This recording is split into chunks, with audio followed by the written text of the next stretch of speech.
Hey Ben, how are you doing? Yeah, I'm great, thank you. I guess we'll just jump right into it then. So, my first question for you is what was life like before you became a Christian? A lot different. I didn't have much of a kind of faith experience growing up, if you like. I was kind of had a little bit. I went to kind of a Catholic primary school, and my grandparents are Catholic, but that was a very, very brief experience. And then when I got to kind of the age where I started to think about faith myself for the first time, I kind of went very much the opposite way and started calling myself an atheist, basically, and really kind of rejecting faith and rejecting the idea of God, really. And that was all based on a lot of quite traumatic experiences growing up, which really kind of informed that view, really. And the fundamental thing underpinning that was like I can't understand how a God would exist when these things can happen to me in particular and people around me. And just to give a little bit of context for that, my father was a victim of the September the 11th attacks in 2001, and he really sadly died. That was happened when I was 7 years old, and dealing with that in the in my early teenage years, that was the time it kind of really hit me for the first time, and I started a lot of kind of mental and physical health problems off the back of that, which kind of lasted for kind of throughout really the most of my kind of secondary school years. And it was a really, really horrible, tough time in my life. It took probably until I was in my fourth year of university doing my master's when I met my now girlfriend, Anya, for me to start kind of learning about faith and being Christianity and what it meant to be a Christian for the first time. And she was going to church in Sheffield, and I kind of went along to show support because I knew it was very important for her. And I was that first time I went, I was completely overwhelmed, really, and just completely surprised at how I felt kind of being there and experiencing the service. And afterwards, I remember having a big long conversation with Anya where my overriding feeling was that I was just so jealous of everybody in that church, of everybody in that room, singing their hearts out, praising God, and being so full of faith. And I was just at a bit of a loss. I'd never seen anything like that before. I didn't kind of know anything like that was possible. And I just thought, like, that's amazing. And how can I have that? And it was a really formative experience that has really paved the way for me kind of exploring faith further in the coming years. And since then, I've moved to London and started joining Rev. Joined Rev, and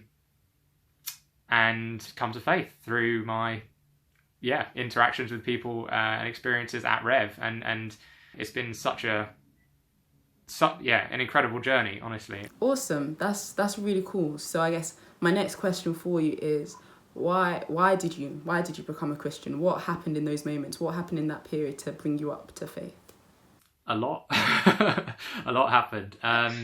Starting to ask myself some questions, really, I guess. Like a big one for me was really like, why had I dismissed something which I'd never really looked into at all? Like my kind of personality is very much like, if I am like, it sounds so stupid, but like I kind of pride myself on being well informed, you know what I mean? Especially if I'm going to make a decision about something. I like to have all the information and make like a well informed decision. I feel that's probably pretty universal, but like it was quite shocking to me, really, that having that realization that I'd made such a firm decision about something and dismissed the idea of faith and God so out of hand without like learning about what it meant to be a Christian, what a faith community was like, and that kind of process really started in Sheffield. So when I moved to London and joined Rev, I was enough along the process that I was like, okay, I want to actively learn about what it means to be a Christian now. I want to find out more.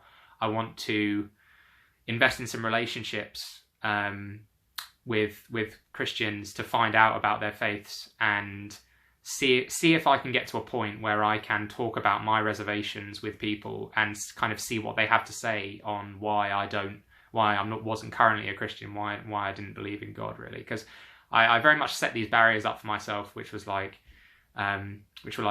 I can't become a Christian, I can't believe in God until I get the answers to these questions. You know what I mean? A hugely formative experience for me, and one which allowed me to make those relationships as well as get some answers, was Alpha. It was a real transformational learning experience with regards to Christianity, the actual teaching that it provided, and was just so new to me. And that was really when, at the point, kind of as I mentioned earlier, that I realised I dismissed something out of hand without knowing anything about it, and I really realised how little I actually knew. And then when I found out the truth, I was like, it was completely mind-blowing, because it was, really, really powerful. You know, when you hear the truth, it's really powerful. I'd done a scientific degree, and I was very much like, and my personality as well is quite like, I like to see evidence for things, you know what I mean? To believe, I need some proof, I need something kind of tangible. And so Alpha was hugely transformational in that way. And the relationship that I developed with Sally and Gordon off the back of that led to some pastoral sessions that I had with them, which ultimately resulted in me giving my life to Jesus with them. And it was just, it was fantastic. And with their help and going to Alpha and all those amazing experiences and learning the truth, I kind of started to reflect back on my life a bit, and it was kind of reframe my perspective from before I became a Christian. All I could see was how, the absence of God in my life, basically, like my perceived absence of God in my life. And that kind of perspective had blinded me from what God had actually done in my life and given me. And in fact, he'd given me so much, which it was only, with a new, fresh perspective, I could see. God has been there through all of it. God has been there through all of it. He has absolutely made a way before me. He has broken down barriers in my life, with and without me knowing about it. You know, he was providing for me way before I even believed in him. And I just think now, with the perspective I have and the faith that I have, I did nothing to earn that, but God loved me, and God reached out for me and provided for me. He just persisted with me and loved me throughout and carried on reaching out for me. You know, it's really, really made me firmly believe in my heart he will never leave me, he will never forsake me. He'll never forsake us, never forsake anyone. You know, no matter how, my kind of experience growing up is not unique at all. You know, there are so many people who suffer and have tough times, and a lot tougher than me, you know.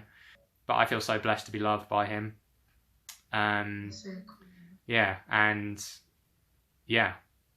I believe. I believe. Yeah. That's so awesome. This is such a great testimony, such a great story. Thank you so much for sharing with us. It was so great to hear that. Oh, thank you so much. Yeah, it's my pleasure.